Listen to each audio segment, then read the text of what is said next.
আজ আমরা এক হৃদয় বিদারক ঘটনার কথা বলবো। রাজধানীর ফার্মগেট মেট্রো রেল স্টেশনের কাছে এক মানুষ আবুল কালাম সকালে স্বপ্ন নিয়ে বেরিয়েছিলেন। তিনি ভাবিকে সকাল 11টার দিকে বলেছেন অতি শীঘ্রই বাড়ি ফিরব, কিন্তু ভাগ্য যেন তার সঙ্গে নির্মম পরিহাস করলো। দুপুর 12:30টার দিকে তিনি আর জীবিত ফিরলেন না।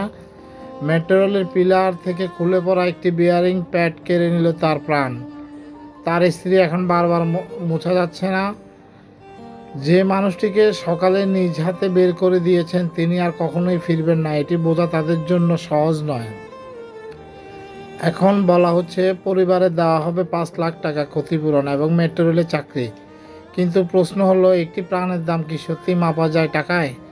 একটি পরিবারে হারানো মানুষ কি আর ফিরে পাওয়া সম্ভব? বাংলাদেশ যেন মানুষের জীবনে কখনো মূল্যায়ন করা হয় না। যার যায় সে ছাড়া আর কেউ বোঝে না কতটা হঠাৎ করে জীবন থেমে যায়। আমরা এখন এমন দেশে আছি যেখানে আপনি জানেন না কোন বিদায়টা আপনার শেষ বিদায় হবে।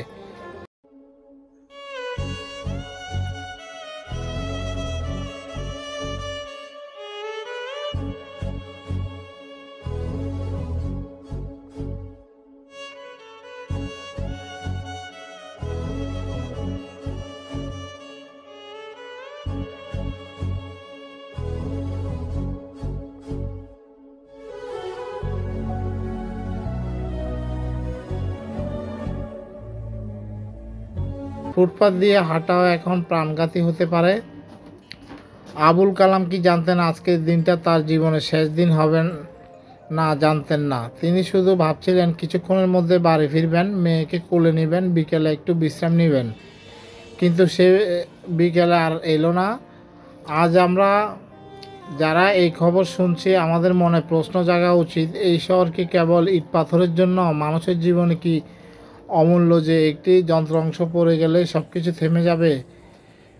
শেষ কথা, শুধু একটি কথা মনে রাখতে হবে, জীবনে অনিশ্চিত, বিদায় অনিশ্চিত। তবু যতদিন আছি মানবতার মূল্য যেন হারিয়ে না যায়, একটু প্রাণের দাম যেন টাকায় মাপা না হয়।